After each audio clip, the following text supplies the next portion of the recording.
aqui pela uma transmissão da Cimasa, né, de Mogi Guaçu, e vamos fazer aqui uma entrevista com o Dr. Takashi Yamaguchi. Como é que fala aí? Como é que lê? Yamaguchi. O assunto da live é recursos privados para o setor público, né? Isso é uma boa live que vai vir agora para quem é candidato a vereador, principalmente, né? E para os vereadores atuais também, que não conhecem nada, né? Até para mim, que sou também advogado e não conheço nada dessa área, o Takashi vai nos falar, vai nos dar um incentivo aí de como trazer, então, o capital privado para o setor público. Boa tarde, Takashi. Tudo bem? Muito bom. Obrigado a você. Vamos lá. Desculpe enroscar no seu nome. Então, Antônio, obrigado. Vamos começar. Essa questão de recursos privados para serviços públicos no processo, isso não é nenhuma invenção brasileira ou só acontece aqui, tá? Isso acontece no mundo inteiro. Essa formatação da necessidade de ter o recurso privado para que possa alavancar o setor público no processo, isso começou pós-guerra, quando vários países foram arrasados no processo e onde nem o governo se existia, na verdade. Então, a sociedade foi obrigada a se organizar, a trabalhar em cima disso. Então, pós-Segunda Guerra Mundial, esse assunto se tornou um coqueluche no mundo inteiro. Infelizmente, o Brasil, como não passou pela toda a situação como passaram na Europa na Segunda Guerra, então muitas pessoas não souberam ou não necessitaram desse tipo de ação. Apesar de toda a legislação brasileira evoluir em relação a isso, mas o mundo inteiro aplica isso já há décadas no processo. Então, se você imaginar como é que cresceu a França pós-guerra, a Alemanha, que ficou arrasado, né, de repente surge uma Alemanha completamente diferente, né, assim como a Itália, em vários lugares no mundo inteiro, a sociedade se organizou e começou a buscar forma de desenvolver e ajudar o poder público. Não simplesmente você eleger um poder público, alguém que acha que vai resolver para vocês a situação, não é bem isso. Então, essa formatação de trabalho no mundo inteiro começou na década de 50, nesse procedimento. E as leis, né, tanto brasileiras como no mundo inteiro, começou a ser preparado para isso. Então, se criou uma série de situações onde as empresas, as organizações, as pessoas físicas podem investir para criar esse tipo de cenário no processo. A última legislação brasileira que criou esse processo, que fundamentou um ponto extremamente importante para isso, foi agora na gestão do Bolsonaro, quando na primeira semana da posse dele, ele criou uma lei federal chamada 13.800 de 2019. Essa lei 13.800 de 2019 criou o Fundo Patrimonial de Investimento de Interesse Social. Isso é como se fosse um banco, um fundo de desenvolvimento em cada município que pode ser criado conforme seus interesses da sociedade local. E ela não é regida pelo Banco Central, nem pela CVM, então é um grupo que se pode colocar através de uma associação para trabalhar em termos de investimento e buscar formas de rentabilizar os recursos e não engordar o banco no processo. Então, com isso, o governo acabou de fazer essa última legislação, que foi um dos pontos pilares no processo de desenvolvimento. E, infelizmente, pouca gente está lendo isso. Isso é, qualquer 6 pessoas da comunidade pode montar uma associação para essa finalidade e fazer a gestão de um fundo que possa buscar desenvolvimento econômico e social na sociedade. E essa operação de empréstimo, como queira fazer, desconto de duplicatas, o que queira fazer nesse processo, o governo fez com que tenha imunidade tributária nessa operação. Então, isso, por exemplo, é um dos documentos mais importantes que a comunidade, tanto empresarial como a comunidade política, não se atentaram a essa lei. Mas outras legislações já teve no Brasil que fundamentou esse processo.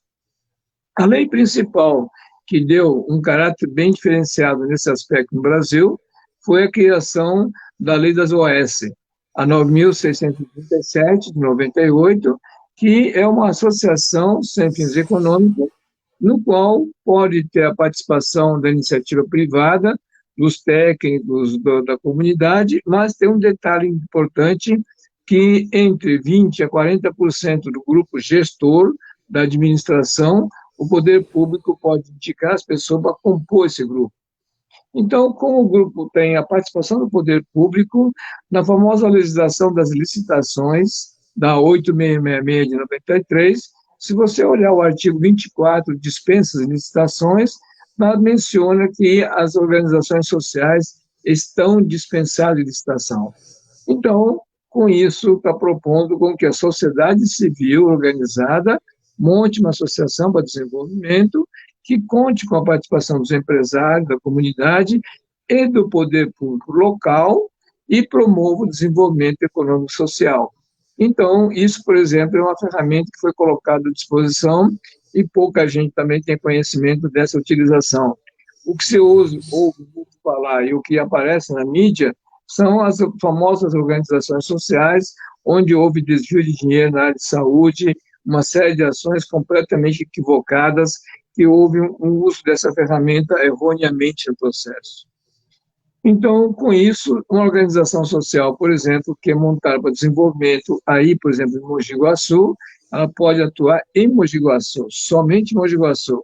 Se eu montar um desse Mogi Mirim, cidade vizinha, só pode atuar em Mogi Mirim. Se eu montar em Campinas, só pode funcionar em Campinas. Ela não pode criar filiais para atuar em outros municípios no processo. Então, isso, por exemplo... A competência dela é territorial. É territorial a competência. Competência do município local, né? Só que muitos municípios, por sua vez, os vereadores e os executivos também, não fizeram as legislações compatíveis que o governo federal fez. Então, isso é um outro abismo que nós temos no processo. Então, o que acontece? Desde 2015 para cá, né, acabou a questão da certificação de utilidade pública federal no processo.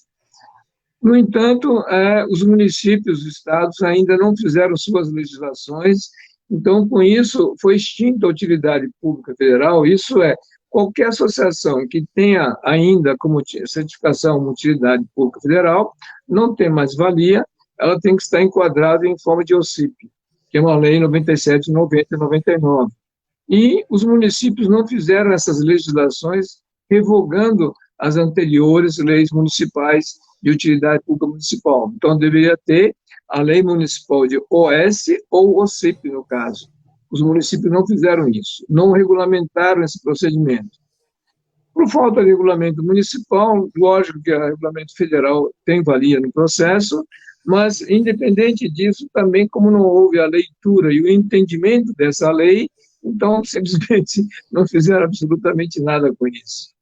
Não? Por que foi feito? Por que foi feito isso? Simples, né? Um caso bem clássico do estado de São Paulo, quando foi feito o trabalho com o governador Alckmin, que não soube usar isso na campanha política de uma forma mais, né, intensa no processo, foi quando ele fez a lei estadual das OSS, que é para a saúde, e quando ele pegou os hospitais estaduais que estavam sob a égide do governo estadual, passou para a iniciativa privada para que as OS pudessem administrar o processo.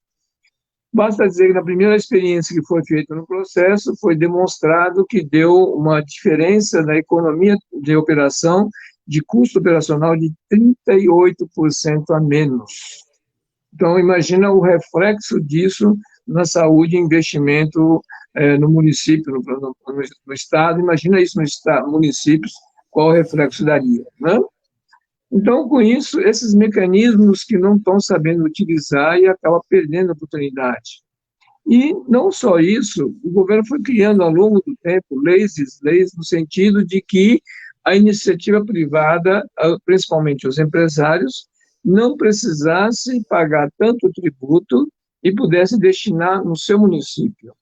Isso é, se você fizer uma conta grosso do seu município, as empresas que estão contribuindo com o imposto de renda e contribuição social sobre lucro líquido dessas empresas, eles estão simplesmente hoje pagando 34,4% de tributo a mais. Por quê? não tem organizações que possam estar recebendo esse dinheiro para poder fazer com que haja a compensação no processo. Então, isso é um outro fator extremamente complicado. Isso é 34,4% do imposto a pago, que foi pago no exercício passado, poderia ter ficado no município para ajudar o município para engrossar em termos de receita nisso. Além Por exemplo, disso, o governo... uma Sim, associação que já tem. Por exemplo, vou contar um exemplo aí.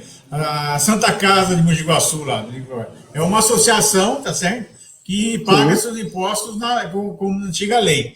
Então, se ela se adequar ao estatuto e tal, ela pode economizar 34%, mais ou menos, exatamente. de Não só isso, tributos. pode receber muito mais recursos do que hoje estaria simplesmente prestando serviço, né?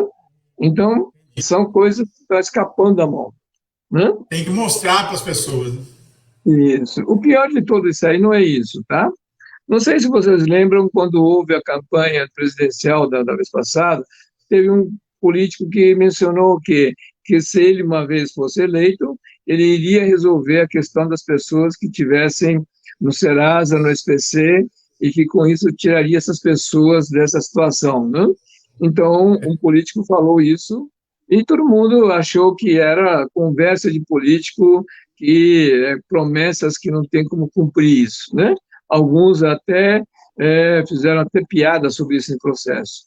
No entanto, quando ele falou isso, é que ele sabia e tinha sido feito no município onde ele estava, que é Fortaleza, Ceará, né, foi feita a primeira cidade onde foi implantado um sistema onde as pessoas que estavam com problema SPC e Serasa tinham financiamento subsidiado através de uma associação de crédito. Isso o Brasil é signatário do Fundo Monetário Internacional e do Acordo da Organização Mundial do Comércio, então ela assinou em 2002 um documento chamado Carta do Equador. Está com problema no som. Equador, que é um documento de 2002, ela se transformou no Brasil como Resolução Bacen 3.109 em 2003. Então, o Banco Central Brasileiro, Bacen, em 2003, reconheceu o acordo internacional da Carta do Equador e obrigou com que todos os bancos instalados no seu município destinem 2% do depósito à vista nos seus municípios para que possam Takashi, financiar pessoas que não têm a conta bancária. Takashi, seu som está com problema. o Alô? som tá. Aí, melhorou. Acertou. Voltou? Voltou o som? Voltou. Você estava falando que então aqui no Brasil, quando o político fez prometeu que ia fazer isentar o pessoal, ele tinha feito isso em Fortaleza, aí caiu o som. Sim. Então, o que acontece? Ele falou isso porque ele tinha acompanhado o processo na sua cidade, em Fortaleza. Houve uma associação criada numa favela de lá chamada Palmeiras, e com isso fez com que resgatou, inclusive criou uma moeda paralela ao real chamada Palmas, né, que a lei permite fazer isso. Então, com isso, poder resgatar as pessoas que tivessem com problema no SPC Serasa. Imagina agora, com a pandemia, quantas e quantas empresas e quantas pessoas estão na mesma situação. E a lei é bem clara, essa resolução do Banco Central me fala que quem pode operacionalizar com esse dinheiro são somente as associações de crédito que seja qualificada como CIP no processo.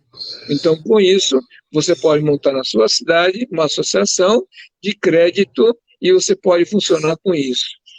Essa associação de crédito que acabou de acontecer aquela legislação que eu falei no começo, a 13.800, que pode gerenciar o fundo patrimonial de investimento de interesse social no processo. Então, com isso, foi criada toda uma legislação para que pudesse estar fazendo essa ação e para você não ser enganado de quanto que é esse valor. O IBGE, todo ano, publica nas suas pesquisas, nos dados bancários, cidade por cidade brasileira, qual foi o valor do depósito à vista, qual foi o valor de poupança, de crédito, tem esses dados estatísticos apresentados. Então, bastava com que tivesse uma associação de crédito para operar com esse processo. Só que aí, outra vez, nós estamos com outra dificuldade da lei municipal. Se você for no seu município e falar com algum banco aí, no caso, ele simplesmente vai alegar que já faz isso, que já aplica isso na favela da Rocinha, na favela de Paraisópolis, e dá qualquer tipo de desculpa. Agora, se você tiver no município a Lei Municipal de Responsabilidade Socioambiental, eu posso exigir que esse cara, esse banco, invista esses valores no seu município, né? Não tendo isso, não tem como exigir no processo. Para que essas exigências do processo não fiquem no empurra-empurra e fiquem nessa situação de não viabilizar nada, então, simplesmente, o governo também fez uma outra legislação chamada de Decreto Federal de Sustentabilidade. Isso criou um decreto federal, 7746, em 2012, que é chamado de Decreto de Sustentabilidade, e com isso fez com que regulamentasse o artigo 3º das leis de licitações da 8666 de 93. Então, com isso, está forçando agora com que nas licitações as empresas apresentem o atestado de sustentabilidade. Quem vai fornecer isso? Esse atestado de sustentabilidade deverá ser sido fornecido pelo Conselho de Políticas Públicas do seu município ou entidade credenciada para essa operação. Então, no caso especificamente de vocês, no caso de Mogi Guaçu, quando nós propomos a montagem do CIMASA, foi exatamente nesse sentido. Mexe no som, hein, de novo. Então, com isso, a gente acabou fazendo com que tivesse esse tipo de ação. Alô? Está ouvindo? Agora está falando. Agora está bem. Tá bom. Então, o que aconteceu? No caso de Mogi Guaçu, já existe a CIMASA, que é essa Associação de Monitoração e Avaliação Socioambiental, que ela poderá certificar e dar o atestado de sustentabilidade nas licitações. Então, com isso, a lei foi feita o quê? Vamos supor que tem 2 empresas participando de uma licitação. Então, teoricamente, o que teria menor preço estaria levando aquele serviço ou contrato no processo. Só que nessa legislação do decreto faz o quê? Se eu tiver um atestado de sustentabilidade, o meu valor pode estar até 25% acima do meu concorrente e eu posso eliminar o meu concorrente se ele não me apresentar o atestado de sustentabilidade. Então, com isso, está dando uma chance com que a sociedade civil local cobre das empresas da localidade se eles estão destinando as ações sociais, ambientais, para melhorar o desenvolvimento econômico e social do município, para poder fazer esse tipo de ação. Então, até a legislação das licitações do governo federal está fazendo com que todo mundo tenha esse tipo de suporte para que os recursos fiquem no município. Então, isso começou, na verdade, em 95, não estamos falando de hoje. A lei federal que regulamentou isso em 95 é a Lei Federal 9.249 de 95, que se você olhar o artigo 13, o parágrafo 2º, o inciso 3 é bem claro, que as empresas podem destinar 2% do seu lucro operacional antes das deduções para que possam investir nas despesas em relação ao benefício ao trabalhador da empresa dele, seus dependentes e a comunidade onde atuarem. Então, com isso, não existe nenhum município brasileiro que não tenha 1 centavo sequer de renúncia a incentivo fiscal. Então, exemplo, um caso clássico, vamos supor que você tem a Lei Municipal de Responsabilidade Socioambiental, eu posso ver, por exemplo, uma grande empresa que tem grande consumo na cidade e a fábrica não está aí. Vamos pegar o caso, por exemplo, do produto da Sadia. Tá. Então, você tendo o produto da Sadia, tendo o número, né, o código dela, Monte-Carlo, você pode rastrear quanto que essa empresa vendeu os seus produtos no município de Mogi Guaçu, por exemplo, tal.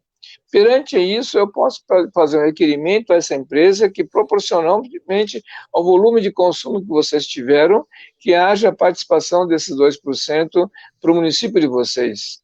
E essa doação que ela fizer, ela é dedutível da base de cálculo do imposto dela. Então, na verdade, ela pagou, mas tirou do governo federal para poder destinar ao município no processo. Então, essas operações que essas associações poderiam fazer e que muita gente não tem conhecimento e não estão usando esse mecanismo no processo. E assim por diante, existe uma série de recursos dessa forma que o governo colocou à disposição para que pudesse fazer essa aproximação entre a iniciativa privada e o poder público no processo. Só que esse dinheiro não pode ir para a prefeitura, não pode ir para a Câmara Municipal ou para alguma autarquia do município. Sempre tem que contar com alguma associação, alguma instituição do terceiro setor, de interesse público, para que esse dinheiro possa ser aplicado nas ações de uma forma correta e transparente. Então, o que nós notamos hoje nós imaginamos que no município, algo em torno de 23% a 25% da economia circulante do município, que poderia ficar no município, hoje, pela falta de legislação dos municípios e pela não profissionalização dos gestores das organizações, esse dinheiro está sendo perdido e não está sendo utilizado nos seus municípios. Então, o fator é extremamente complicado e o Estado de São Paulo, por incrível que pareça, foi um dos estados pioneiros a fazer isso. Isso quando houve o advento da eleição do Covas, Mário Covas, como governador do Estado de São Paulo, foi formulado dentro da Secretaria de Ciência e Tecnologia do Estado de São Paulo um plano chamado Estratégia Competitiva do Estado de São Paulo. Isso é o quê? Todos os prefeitos, em 97, 98, receberam um manual de orientação, a cada um dos prefeitos foi entregue esse manual, com uma minuta do estatuto que como poderia ser feito essa agência de desenvolvimento local. Recebeu no título de ADLs. Então, com isso, foi entregue em cada um dos municípios para que fizesse esse tipo de ação. Mas, infelizmente, os prefeitos que receberam essa documentação, uma que não entenderam absolutamente nada, não estavam interessados, e alguns ainda acharam que esse tipo de organização poderia concorrer com a gestão da administração pública dele, achou isso uma ameaça e simplesmente ignorou no Brasil, né? Então, em São Paulo, foi o estado pioneiro e foi feito esse tipo de documentação. Mas, mesmo assim, o estado de São Paulo constituiu 42 agências de desenvolvimento. Alguns operam hoje, alguns não, mas existem essas associações e o pessoal não sabe utilizar essa ferramenta de uma forma adequada. Aí, próximo de vocês, por exemplo, São João da Boa Vista tem uma associação de desenvolvimento para isso. E eles não estão fazendo praticamente nada, não sabem o que fazer com essa documentação, né? Então, isso está sendo feito em vários lugares no mundo inteiro. Se você olhar o desenvolvimento da Itália pós-guerra, como que foi feito? É justamente isso, foi montado em cada vilarejo uma agência de desenvolvimento local que, paralelamente com o poder público, ela faz as atividades que o poder público não consegue fazer ou para ela seja mais cara, que pode ser feito por iniciativa privada. Assim, por exemplo, você pega Vietnã, que é um país comunista, né, que após todas as guerras do Vietnã, um monte de coisa, se tornou hoje a potência que é, baseado nisso. Você imagina um país chamado China, um país comunista no processo, né? Um dos maiores complexos econômicos do processo que está virando a China, ela é baseado no associativismo puro. Então, daí você vê o paradoxo que existe em relação a isso. Então, independente da política, do regime político do processo, a vontade da iniciativa privada pode prevalecer e promover esse tipo de ação de desenvolvimento. E isso que nós não temos conhecimento, nós não temos a leitura dessas legislações e a prática desse processo que não está sendo feito no Brasil. E aí existe uma perda muito grande, infelizmente, nessa situação. Então, o que nós temos hoje, né, solicitado que veja esse processo, é que toda a legislação que foi feita no sentido de ajudá-lo nesse mecanismo, infelizmente, pouquíssimas pessoas têm feito a leitura e o entendimento disso. E nisso a gente apela com que as organizações, né, empresariais e principalmente as entidades de classe, no caso, né, OAB, o Conselho de Contabilidade, se mobilizem nesses movimentos e comecem a estudar essa ferramenta chamada terceiro setor, para que possa entender isso de melhor forma possível, para que com isso possa fazer com que esses recursos fiquem no município e que isso não seja simplesmente solto da maneira como que é hoje. Por quê? Uma empresa, quando paga um tributo federal hoje, de cada R$ 10 que a empresa paga de imposto de renda no processo, ele consegue voltar para o município seu algo em torno de 16 a 18 centavos só, porque todo o resto tem que ficar para sustentar a própria máquina do governo, o legislativo, o judiciário, o executivo, as suas autarquias no processo. Então, o retorno dele é muito pouco no município. Então, com isso, o governo está fazendo o quê? Ele está renunciando a receber uma parte desse dinheiro e está permitindo que as empresas destinem esses recursos na sua comunidade local, para que com isso possa promover o desenvolvimento, o que é chamado de econômico social, para não desequilibrar a balança do parte do governo federal no processo. E esse entendimento que infelizmente não tem, e pouquíssima gente, profissionais, fazem essa aplicação desse mecanismo. Então isso faz com que provoque esse abismo e a perda desse dinheiro, que é uma coisa monstruosa que nós estamos tendo hoje no Brasil. E se você olha, começa a olhar, por exemplo, a questão da educação, todo mundo sabe, político, todo mundo tem o mesmo discurso, dizendo que a educação é a saída para o desenvolvimento. Todo mundo, todos os países, né, tiveram que aplicar em educação para poder fazer o desenvolvimento de uma maneira mais coerente no processo. No entanto, quando pergunta para eles, então, o que nós vamos fazer na educação? Né? Pouca gente tem conhecimento. Agora, o governo federal fez um decreto federal chamado Compromisso de Todos pela Educação, dizendo que nós, pessoas físicas e jurídicas, também somos responsáveis e o governo está pedindo que ajude esse processo. E aí, quando você olha, por exemplo, né, no caso da renúncia fiscal da Lei Federal de 95, que eu falei para vocês, quando olha o inciso 2 dela, ela falou o quê? Que além dos 2% do inciso 3, ela pode destinar mais 1,5% para educação. Então, ela destinou a verba especialmente para educação, para que com isso todas as escolas públicas no Brasil têm a associação de pais e professores, são obrigados a ter essas associações. Essas associações que deveriam estar fazendo essa gestão desses recursos para complementar a despesa que o Estado não consegue fazer. Com isso, eu posso fazer tempo integral das escolas, eu posso ter toda uma atividade para não deixar a criançada na rua, e sim com que ela tivesse toda a complementação da sua instrução no processo. No entanto, no Brasil, simplesmente achou mais interessante fazer com que financiasse as crianças abandonadas, um monte de coisa, poder ter fundo da criança e adolescente, e criou um assistencialismo no processo e não como complementação disso para a educação. Então, se você perguntar a qualquer gestor do Conselho Municipal da Criança e Adolescente para pegar o dinheiro do FIA, do Fundo da Infância e Adolescente, para investir na educação, para fazer o tempo integral da educação, são extremamente contra o negócio, que é um absurdo no processo. Então, nós regulamentamos a exploração da criança, né, e criamos um assistencialismo que é extremamente nocivo no processo e não está ajudando nada a formatação da educação. Então, nós começamos a regulamentar verdadeiros exploradores de menores que nós falamos. Então, essa verba poderia estar indo para a saúde da criança, podia estar indo para a educação, e não para poder suprir e financiar pessoas que cuidam literalmente das crianças abandonadas, que não são abandonados. Então, há uma interpretação extremamente equivocada desse processo, dessa ferramenta chamada terceiro setor, e está fazendo com que poucas verbas escassas no processo está sendo utilizado de uma forma equivocada nesse mecanismo.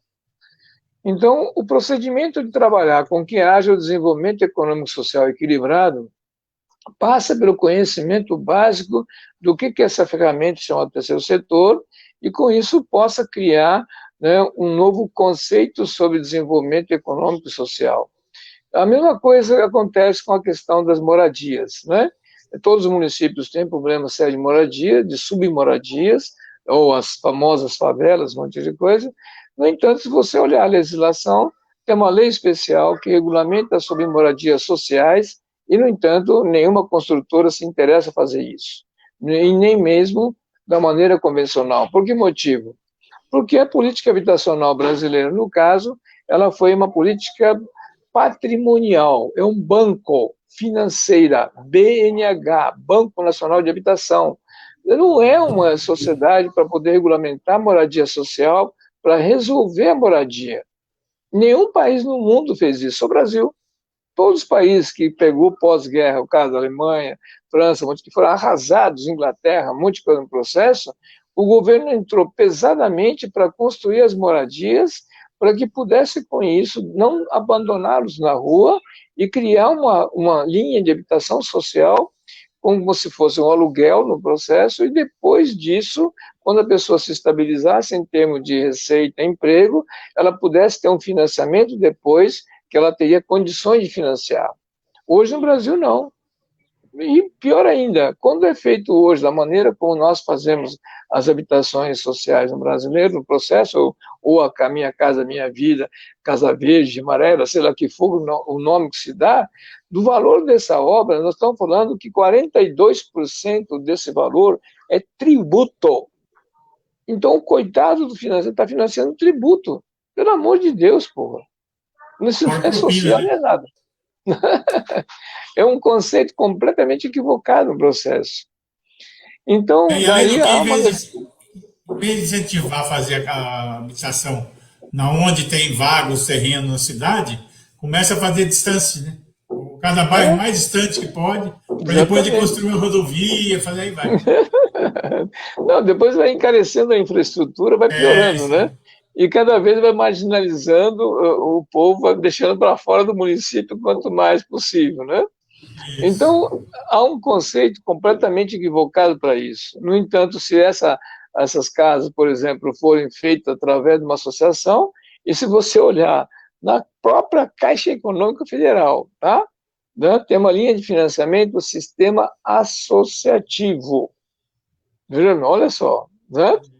E o pessoal não usa isso. Tudo bem? Isso é, qualquer pessoa da sua cidade pode pegar 6 pessoas, montar uma associação de moradores e pode pegar uma área, fazer o acordo juntamente com a Caixa Econômica e poder fazer essas casas e contratar as construtoras para, em termos de administração do processo. Só essa operação vai reduzir o teu custo operacional da casa em algo em torno de 30% a 35% de redução de custo da casa. Entendeu bem? Então, são mecanismos que hoje estão disponíveis no processo. No entanto, apesar de toda a legislação prevista para isso, a falta do entendimento e o conhecimento por parte dos profissionais de diversos segmentos, isso envolve arquiteto, engenheiro, né, a parte de advogados, contadores, assistente social, um monte de coisa, que não há um entendimento desse mecanismo do processo e não sabe utilizar essa ferramenta para promover o que a gente chama de desenvolvimento econômico e social. Então, esses são os fatores mais importantes do processo, que há uma necessidade, uma jornada de que faça várias e várias explicações, reuniões, seminários, no sentido de entender isso e que isso seja abordado na academia de tal forma com que os novos estudantes, quando saírem agora no mercado, ele tenha uma noção melhor sobre o que é essa ferramenta para que possa buscar a forma de desenvolvimento equilibrado entre econômico e social. Então, não é falta de leis, as leis federais existem, o que falta é a lei municipal, mas o principal é a falta do conhecimento e do conceito da ferramenta chamada terceiro setor perante os profissionais e não entender o que é isso. Porque todo mundo acha que associação e fundação é para fazer benemerência, assistencialismo, caridade, né? E esquece que tem todo um outro lado extremamente importante no processo. Um caso, episódio agora que aconteceu, que é interessante avaliar, a situação, por exemplo, essa semana, semana passada, essa semana agora, que está tendo uma discussão muito grande sobre a questão do arroz, né?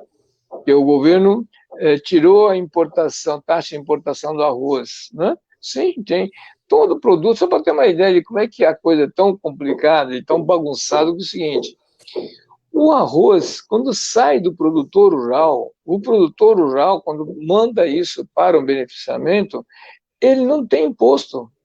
Todo produto, hortifruti, alimentos em geral no Brasil, porque é um direito social de um cidadão brasileiro que está na Constituição, no artigo 6 da Constituição Federal Brasileira, então, esse processamento não tem tributação. Só que a pessoa que pegou esse arroz e tem uma empresa que descascou ela e empacotou ela, ela paga todos os impostos sobre isso. E aí, quando ela paga isso, passa por um distribuidor, passa outra vez para o distribuidor, paga tributo. Quando isso chega no supermercado, paga tributo outra vez. Então, quando chega na mesa do consumidor, no custo do produto, houve um efeito cascata de tributação à toa. Enquanto que se eu tivesse montado uma associação de produtores de arroz, que existe, infelizmente, mas eles estão fazendo uso dela simplesmente como uma entidade de classe, misturando com sindicalismo. Se ela estivesse comercializando esse produto diretamente ao supermercado, a venda desse produto não teria tributação nenhuma, bem entendido, e além disso, quando o supermercado comprar esse arroz para poder fazer a revenda dela, ela pode pagar a associação e utilizar isso como renúncia fiscal. E poderia estar descontando isso do imposto, consequentemente o arroz estaria no mercado, na prateleira, muito mais barato do que estaria no mercado hoje. Né? Uns 35% mais barato. Exatamente. Agora, imagina isso em toda a cadeia alimentar. Né? Então, hoje tem verdadeiras distorções sobre essa operação. Um outro caso clássico de distorção aconteceu recentemente em São Paulo, que é o caso clássico do Hopi Hari. Né? O Hopi Hari é um parque de diversões, como ele é uma empresa SA, simplesmente não aguentou pagar os tributos sobre sua operação e os seus investimentos, e não tem como funcionar isso como empresa no processo. E a pergunta é, como é que um parque similar a esse funciona lá em Santa Catarina, que chama Beto Carreiro World, que tem uns equipamentos tudo similar, não é isso? Tá? Simples. Um leu a Constituição e o outro não leu a Constituição. Por que motivo? No artigo 6 da Constituição fala o quê? Direito social de um cidadão brasileiro. Então, o que você fizer de direito social sobre isso, essa atividade, é assistência social. A assistência social não é simplesmente cuidar do deficiente, do carente, do pobretão, coisa parecida. Ninguém falou isso. Então, o artigo 6 da Constituição Federal deixa bem claro: direito social de um cidadão brasileiro. O que é? Acesso à saúde, educação, moradia, alimentação, transporte, segurança, lazer. Tem a palavra lazer. Então, o Beto Carreiro leu a Constituição, então ele montou a Fundação Beto Carreiro, que é a dona da propriedade da área, não paga IPTU por isso. A bilheteria é controlado por uma associação chamada Instituto Beto Carreiro, que é uma associação, não paga tributo. Ele tem uma empresa da família dele, que é a Beto Carreiro Participações, que é a marca dele, que ele ganha por isso. Agora, toda a operação não tem tributação.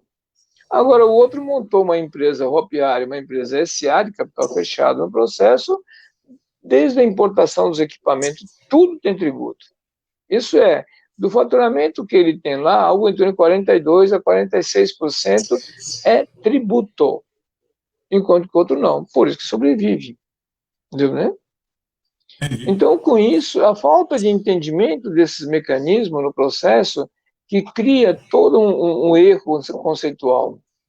Nesse caso, por exemplo, do Hopi Hari, por exemplo, ele dá um desconto, faz um monte de coisa para os velhos para entrar de graça, um monte de coisa e tal. E não se beneficia em nada.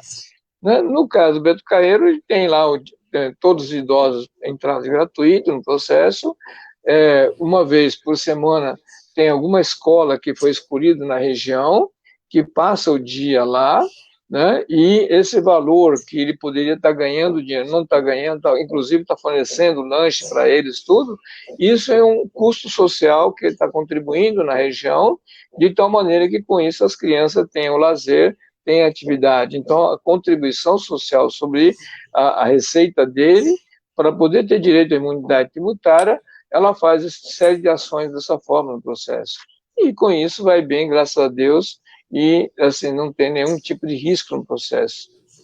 Então, as iniciativas do entendimento sobre isso é uma coisa extremamente complexa, onde se não fizer com que o assunto do terceiro setor seja abordado na academia e não haja grupo de estudo e não haja entendimento sobre isso, realmente nós não vamos nunca vencer essa barreira. Então, o que nós temos feito para ir Brasil inteiro é justamente poder explicar esses procedimentos, aí a quem interessar, quem nós pudermos ajudar, nós fazemos com que faça esse tipo de informações e conhecimentos, e disso nós não cobramos absolutamente nada de honorário sobre isso. O nosso objetivo é difundir esse processo, que não adianta nada a gente querer simplesmente querer ganhar dinheiro com isso, né? Acho que explorar a ignorância dos outros para poder ganhar dinheiro não é o ideal no processo. Há necessidade que as pessoas entendam esses mecanismos e comecem a dar um trabalho sobre isso. Agora, por exemplo... Flávio Nakaoka, Takashi, apoio poderia dar consultoria aos futuros vereadores? Sim, nós temos feito isso direto. Isso é muito interessante. Nós temos, inclusive, orientado para eles, via os partidos políticos do pessoal. Para mim, não me interessa qual a bandeira partidária no processo. Nós temos uma vértice de interesse no processo, que é romper essa ignorância no processo, criar leis que possam fazer isso. Porque, infelizmente, muita gente hoje estão vereadores, mas não sabe fazer uma redação de uma lei, infelizmente. Certo? Então, muitas das leis que nós fazemos, que é o caso de utilidade pública, no caso de OS ou CIP, no caso da questão da lei de responsabilidade municipal, no caso, nós fazemos questão que quando a pessoa quer apresentar essa lei, faça em forma de uma audiência pública, que haja um debate no poder público, na Câmara dos Vereadores, com a comunidade local, e aquele vereador que achar que tem que fazer alguma emenda, alguma mudança na lei, a gente coloca à disposição para debater, para que possa explicar esse processo e não deixar simplesmente o texto na mão deles, que fatalmente vai fazer alguma caca, vai querer fazer emendas não condizentes com os objetivos da lei, né? E assim nós temos feito em vários municípios a criação dessas leis e lentamente a gente está começando a ter alguns resultados, né? Então, agora que é uma hora de novos políticos no processo, mesmo os candidatos a prefeitos, um monte de coisa, têm nos procurado, a gente tem feito orientação e nós temos feito, inclusive, debates sobre isso, para que entenda esse mecanismo e saiba fazer com que isso seja aplicado de uma forma correta, né? Então, essa é a tarefa nossa, tá? Tem outra pergunta aqui? Renato Lira, no município em que moro, ele mora em Caruaru. Temos 1.083 empresas com lucro real. Pagamento do tributo mensal no valor de 86 milhões. Podemos reter os 2% mensal desse valor para o desenvolvimento social e econômico do nosso município? Sim, só que depende do interesse dos empresários, né? Certo? Então, e não é, olha só assim, tá? Não é necessário que faça a retenção total desse valor para o município. Não, não. Eu posso fazer com que ele ganhe mais, bem entendido, reduza o custo dele para ganhar competitividade, para que com isso crie uma bola de neve, com que lentamente isso vai fazendo as ações sociais que possa utilizar. Por exemplo, um exemplo disso bem claro, vai. As empresas precisam comprar uniforme. Não precisa comprar uniforme para poder andar para os funcionários, é obrigatório fazer isso, não é isso? Tá. Isso. A empresa hoje compra de uma empresa qualquer terceirizador, produtor de uniforme, que por sua vez ele contrata a subempreita para algum fraccionista, alguma costureira, né, e paga uma merreca de um valor miserável para uma pessoa costurar, não é isso? Tá, e para a empresa É a despesa isso, uniforme é despesa, porque tem que trocar toda hora, um monte de coisa. Tá. Hã? Veja bem, se aquela associação da comunidade local, ou se tivesse uma associação de desenvolvimento naquele município, eu posso pegar essa empresa que faz a terceirização, não estamos querendo matar ele, para que ele possa somar junto com o processo, porque se esse uniforme for vendida para a empresa via associação de desenvolvimento, bem entendido, ele pode utilizar como renúncia fiscal dedutível da base de cálculo do imposto da empresa. Então, o uniforme que é obrigado a dar passou a ser renúncia fiscal dele.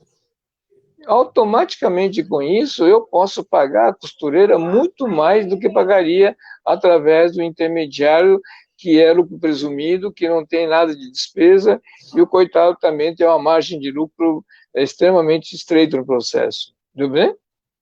Então, você causa o ganha-ganha. Filhos do empregado. Isso. Ela pode fazer a creche para os filhos do empregado também. Exatamente. Entendeu? Né? Então, são ações que hoje têm uma diversidade de aplicação que, se não souber fazer esse tipo de ação, acaba sendo simplesmente uma despesa e não é simplesmente pegar a doação dos empresários só, não. Vamos fazer uma política de desenvolvimento, isso é, eu quero que a empresa da pessoa, eu não quero só o 2%, porque essa empresa eu quero que ela fature muito mais no futuro, que ela tenha muito mais imposto a pagar, que ela ganhe competitividade no mercado e, com isso, também ela possa ajudar. Então, tem que fazer o que nós chamamos de ganha-ganha no processo. Então, essa operação que grande parte do pessoal não sabe trabalhar. Então, o papel da Agência de Desenvolvimento, Associação de Desenvolvimento, tem esse tipo de interface que pode ser feito e deve ser feito para que possa buscar novas soluções e ter recursos para isso. Então, existe, sim, uma série de recursos privados que poderia estar sendo utilizado por serviços públicos e, infelizmente, não estão sendo aplicado por ignorância das ambas as partes, né? Tanto do setor empresarial como do setor público e ainda das instituições também. Então, com isso, cria uma lacuna e uma perda de dinheiro monstruosa. Né? E essa perda, como falei para vocês, é algo em torno de 23% a 25% da economia circulante no município. É uma coisa assustadora. Né? Então, as entidades têm essa obrigação de fazer isso, e isso deveria ser um cenário onde a políticas públicas local deveria estar tendo esse cuidado para trabalhar com isso, que infelizmente não tem. Né? Aí a Bia está fazendo uma pergunta aqui, Bia Vedovelo. Qual o papel do Conselho Municipal nessa temática? Tá. O Conselho Municipal é um outro fator que eu sempre brinco, é o seguinte, né?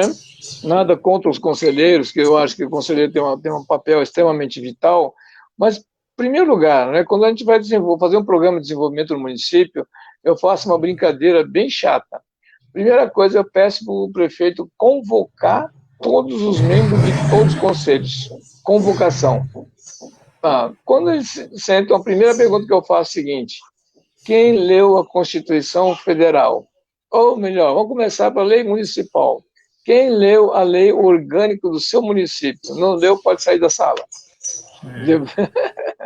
Segundo lugar, quem leu a Constituição Estadual? Não leu, saia da sala. Terceiro, quem leu a Constituição nos seus respectivos capítulos correspondentes? Não leu, por favor, pode sair fora. Porque a pessoa vai estar presente no conselho que está decidindo a vida política, a vida pública do município, dando opinião das pessoas que estão dando opiniões aleatórias no processo.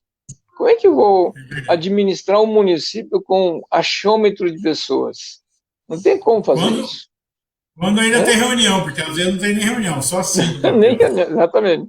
Aí o prefeito é obrigado a ter as pessoas para decidir as questões do conselho. Como as pessoas não funcionam, ele tem que colocar o pessoal dele poder aprovar o negócio. E aí todo mundo acha que é manobra do prefeito, um monte de coisa, e acha ruim no processo, né? Quer dizer, foi dado a democracia para que possa fazer o trabalho, mas nós não fomos preparados para poder utilizar isso, né? O pior ainda quando se discute o orçamento público municipal. Né? O orçamento público municipal é um documento que tem que ter uma audiência pública, ele é participativo, é apresentado para a comunidade, para que se colha com esse, né, sugestões, opiniões, para poder desenvolver o município. Né? No entanto, eu brinco que normalmente os orçamentos municipais são peças de fantasia, só serve para mostrar que aquele momento aprovou, todo mundo esqueceu, dia seguinte, pau na máquina e vamos embora. Né? Não se cumpre o fator no processo. Então, esse é o papel, por exemplo, do terceiro setor, para que possa acompanhar qual é a deficiência e para poder elaborar esse documento, por exemplo, o orçamento participativo, o ideal que seria, o conceito dele é o seguinte: cada bairro, cada comunidade de bairro tem suas associações de bairro, eles deveriam estar apresentando ao poder público municipal suas necessidades, suas reivindicações. Ali, o planejamento pegaria esses dados para ver quais são as ações que teria prioridade, e aí está incluído nesse processo. E uma vez que, não tendo verba para fazer todos aqueles pedidos que não vai ter, então o prefeito pode escolher, através dessa reunião dos conselheiros, as suas prioridades, e o que faltar, a iniciativa privada poderia complementar e executar isso, que também não está acontecendo. Né? Então, infelizmente, instrumento tem, né? O que falta é a mobilização da sociedade civil e a falta também dos poderes legislativos entenderem e fazer leis coerentes, compatíveis com a sua realidade municipal, para que possa promover o desenvolvimento. Então, basicamente, seria isso. O Genaro Lago está perguntando aqui, já houve um esforço para passar esse conjunto de informações para algum grupo de associações de prefeitos? Sim, nós temos participado de várias reuniões juntamente com associações de municípios, de prefeitos. A gente tem passado isso desde que eles mostrem interesse. Né? Nós promovemos cada 2 anos um encontro das agentes de desenvolvimento, e a gente convida os prefeitos, associações, para mostrar esse tipo de funcionalidade. Né? O ano passado foi feito em Ribeirão Preto, né? Foi feito. Agora vai ter o próximo ano, em 21, provavelmente vai ser no Sul. A gente tem feito essas reuniões para poder mostrar para o pessoal que existem essas ferramentas. Né? E, infelizmente, os prefeitos, não é o prefeito em si, né? Mas sim seus membros, secretários, assessores no processo que não têm conhecimento sobre isso. Tá? Na verdade, eu acho que existe uma dificuldade das pessoas em querer mudar, né? Eles não querem sair do cômodo deles, né? Você está muito cômodo aqui, não quero sair. Eu apresentei isso para quando a última vez que você veio aqui, você já veio várias vezes aqui, né? E aí eu apresentei para uma pessoa que ele é economista e ele também tem um escritório de contabilidade. E eu falei para ele, olha aqui, isso aqui, tal, tal. Ele falou assim, mas isso aí, se a gente fizer isso aí, depois a Receita Federal vai dar em cima do cliente. Então, não quero fazer isso aí, não. Entendeu? Então, você vê, essa é a desculpa famosa. Né? Mas, na verdade, é para não sair do dia a dia da gente. Né? A gente não quer se incomodar. Não é só isso, não. Porque, na verdade, na verdade, ele, como profissional contratado, tinha a obrigação de estar alertando isso ao seu cliente, e ele não foi capaz e pode ser demitido por causa disso. Então, em Mogi Guaçu nós criamos a comissão agora, né? E nós vamos ver se fazemos um grupo de estudo também, e vamos ver se evolui isso. Vamos ver. Sim, está à disposição. Estamos terminando. O que puder, tá bom, o que a gente puder ajudar, está à disposição, e vamos mobilizar, né? Eu sempre falei para o pessoal da de Mogi Sul que é minha passagem para vários lugares, então, para mim, dá para simplesmente aproveitar o rabicho de algumas agendas e aproveitar, entendeu? Então, só que tem que trabalhar, né? Vamos lá, né? A gente está disponível para isso. Né? Sim, senhor. Ok, só uma explicação rápida, né? Rapidamente foi feito isso. Tem mais uma pergunta aqui. O Renato tem uma agência de desenvolvimento econômico aqui? Renato Lira, pergunta para você. Se tem Não, aqui em Mogi Guaçu uma agência de desenvolvimento? Não, que eu saiba não. Não tem. Tá? É isso aí. Deixa eu ver se tem mais Está na hora aqui. de criar. Então, na hora de criar. Inclusive, a gente propôs já, mandamos uma minuta desse documento, já encaminhamos aí, mas não houve nenhuma manifestação de interesse, porque o interesse disso seria importante a participação do setor empresarial no processo, né? Tá? Tá Ok. certo. Oi? Olha, Tudo bem? o meu com board e outras pessoas também, dizendo se pode disponibilizar esse vídeo aqui. Vai ficar, a OAB vai disponibilizar o vídeo e a associação também. Tá certo? Tá bom. A Cimasa e a OAB Ok. vão deixar o vídeo Tá bom. online para todo mundo. Tá bom. Bom, então, da minha Agradeço parte... aí pela Não, obrigado, eu agradeço. a sua disposição em falar de novo para nós a mesma coisa, né? E vamos ver se a gente vamos conseguir ouvir você agora. Sim, senhor. Nós estamos à disposição, tá bom? Quando for necessário, tá legal? Muito obrigado pela presença. Não, obrigado a você. Até mais. Até mais. Até mais. Até mais.